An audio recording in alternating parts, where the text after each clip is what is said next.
Good morning. Good morning. Good morning. We're live here. William Hogg Burtson and Myron Dewey. So right now we're having issues with snipers shooting down our the drone. Yeah, we actually got him. We caught him right here in this area. He's actually right there. So right now we have the drone right over the sniper who shot at the. He shot at the drone, and he's right there in this area right here that we're filming right now. We're trying to stay up, trying to stay low, trying to move, zig and zag, but he's already hit the drone twice. But he's on the left side, right? So the helicopter knows we know he's there too. Yeah. Hey, bro, you seeing it? Yeah. My son's seeing it, bro. Oh. My son's grandpa's beans, Dave Famine Jr. Oh, understood. So we have several guys over here. Oh, he hit it again. Yeah, He hit it again. Yeah. Let me get higher. So we got also on the far side. We got the fighting coming in now. Yeah. They're gonna try to bring in this aircraft so that they can say that the drone's attacking their aircraft. That's the only way that they can actually try to get down our drones, is if they say we're attacking them, but in reality they're shooting down our drones while we have at least 2,000, 3,000, maybe 4,000 people here, and they're shooting live ammunition into the air. Above the crowd, actually. Above the crowd. That was above the crowd. So we're gonna go back over here, relatives, to go live. But this is what we're witnessing here at the Standing Rock Sioux Reservation, is that we're documenting everything. This is a visual documentation. The sniper did shoot, and we do got a confirmation when I landed the drone. They're using some type of high-powered BB gun. This guy does 22 caliber. Yeah, and it did hit the drone twice, but it didn't put it out. Actually, the live footage shows that the drone actually turned sideways when it hit. What we're at today is we're witnessing one of the largest prayer healing circles. I think that it's way overdue throughout Indian country. Is all the churches from around the country and the world are here to support in solidarity with all the tribes, and they're sharing that solidarity by supporting them physically, by being here and saying we are here in solidarity. We are here in monetary with our donations, our physical, and our spiritual prayers, which is one of the most powerful things I think we have seen in the last 500 years. On a complete different note, when this kind of magnitude of religious gathering from non-native Western society, the dominant, all dominations are here and throughout the United States: Christian, Catholic, Mormon, Protestant, Lutheran. Interviewed several preachers, bishops yesterday, and you've got one of the largest healing circles going on in Indian country with the religious community as well as the indigenous community. So today is one of those big healing days that they come not to witness to us, but to witness from us. So I want to say that in a good way, relatives, that we're here in support and solidarity. And as you can see, we're going to continue to move the drone back and forth as it was hit. It was hit. Go closer. You can go closer. Close, really close. Go turn your screen around. Oh, This brother. There you go. So the drone was hit over here, and when I was pan up, there was a tree line that we followed the drone. We got security all the way over there, and the drone was hit sideways. And I'm going to continue to move back and forth. And this is what you're witnessing here, is the healing circle. We're going to keep this drone away from the aircraft. The aircraft does have the right-of-way. Remember that the aircraft does have the right-of-way, and that it's important that you follow the North as well as South Dakota. Well, not South Dakota. We're not in South Dakota. But we're next to the reservation as well, where we have the ability to fly drones all the time. So if you notice my live feed is going back and forth, it is because the drone is being shot at by a sniper, and our crew actually found him. They're eyeballing him right now. He's up on the far hill. We also have DAPL security also on the far hill right over here. So I'm trying to get my audio here, enable audio. Maybe if someone can check out my Facebook and see if we got audio.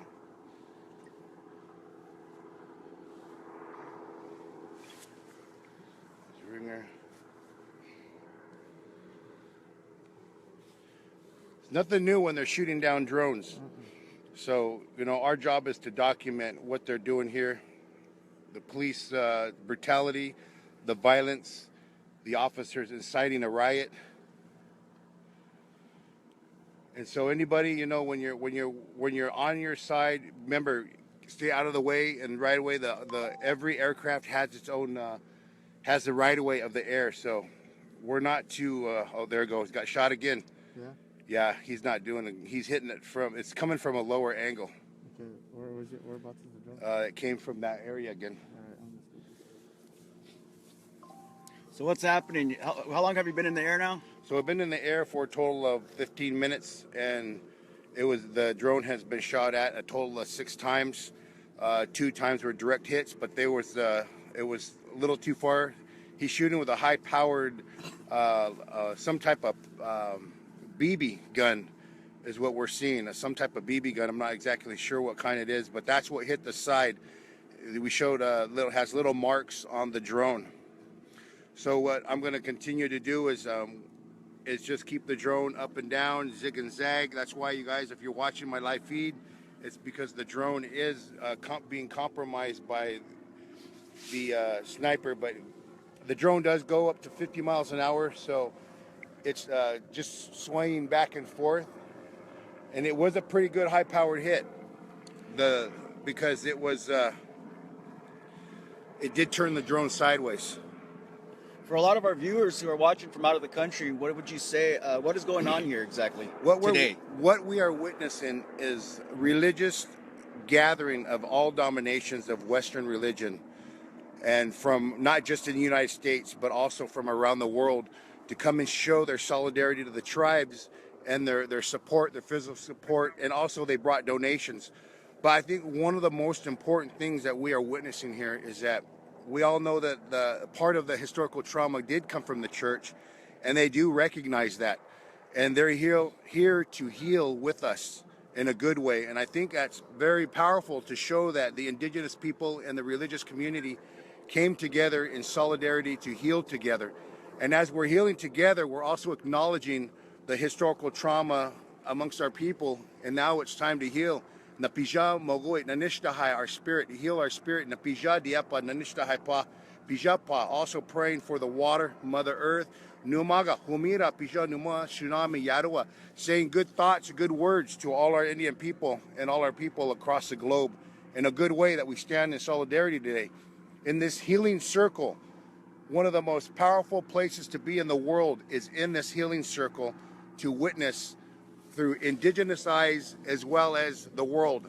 So I want to say that, you know, I really appreciate them coming here, standing in solidarity, and also recognizing that the indigenous people have been on the forefront since colonization, and that they highly respect the tribes for standing together. And I think that's very powerful, very, very powerful to witness this. I was also part of growing up in the church and being forced to pray, and, you know, and so I have a little of that historical trauma as well.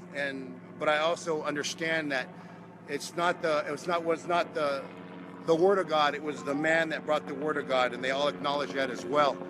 So we're healing together, and that's what's beautiful. So the good thing is the plane is staying out of range of the drone, so we're within our legal rights to fly the drone.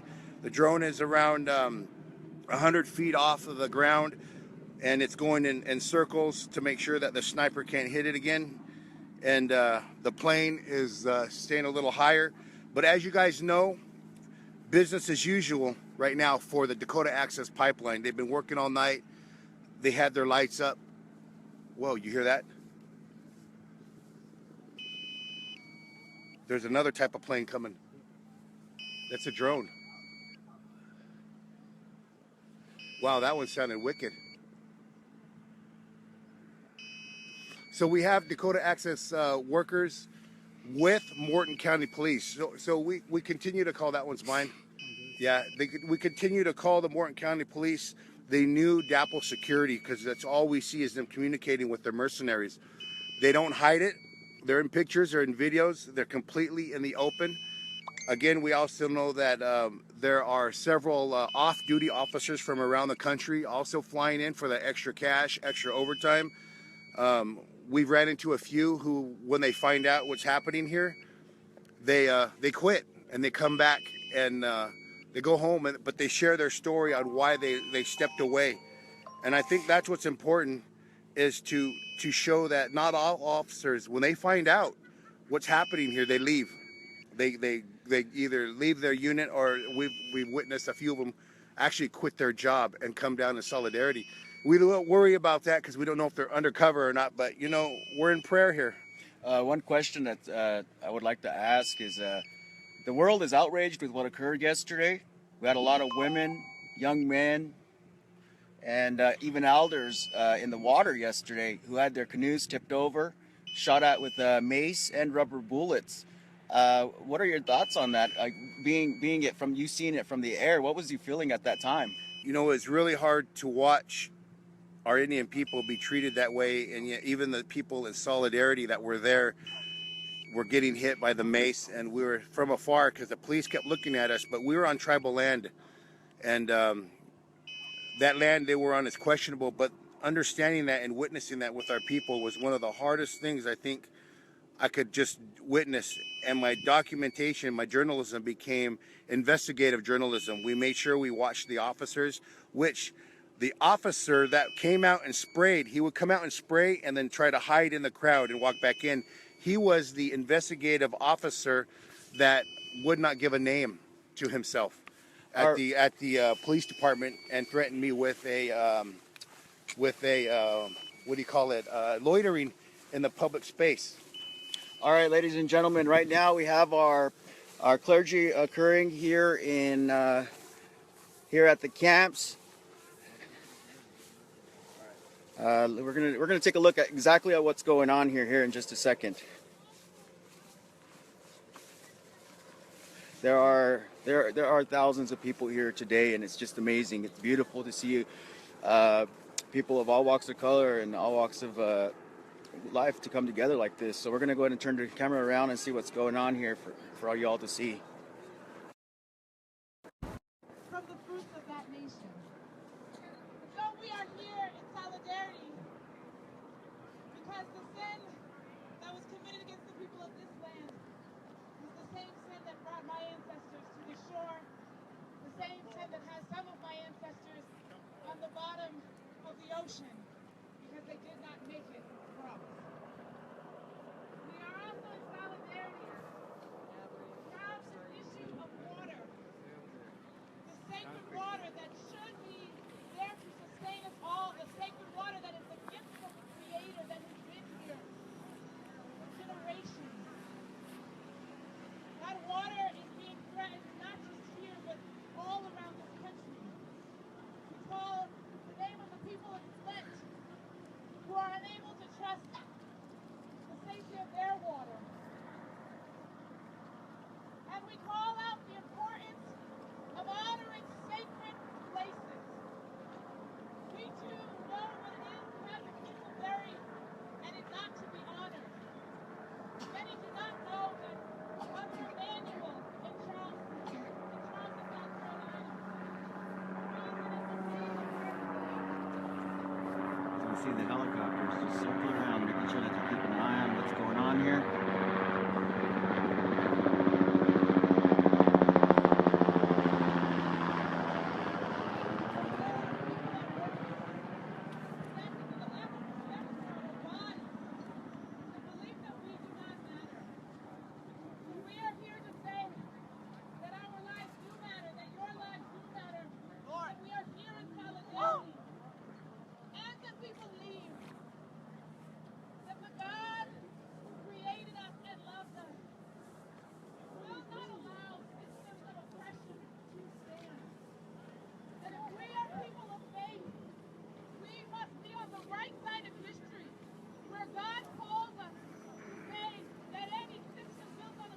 Right now they're speaking about being on the right side of history.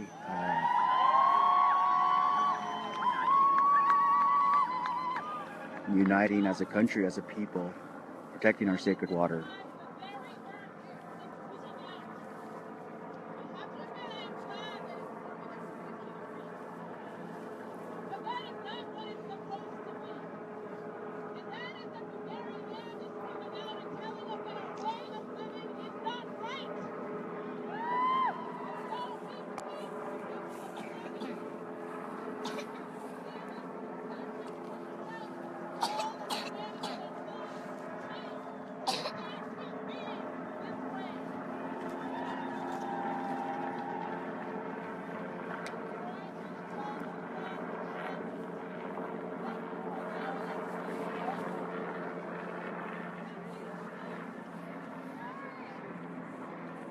Again, we have people from all over the world here right now joining us. As you can see, there's lines and lines of people coming from the camp right now who showed up this morning and last night. Again, this is a sign of unity between tribal people, non-tribal people.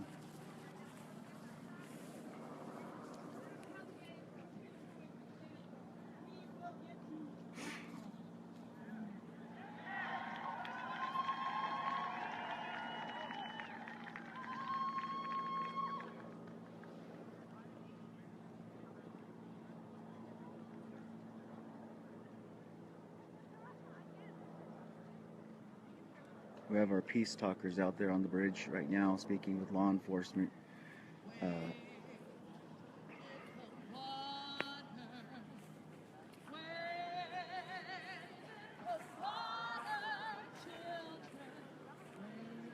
It's very emotional here. You can actually sense the emotion in the crowd.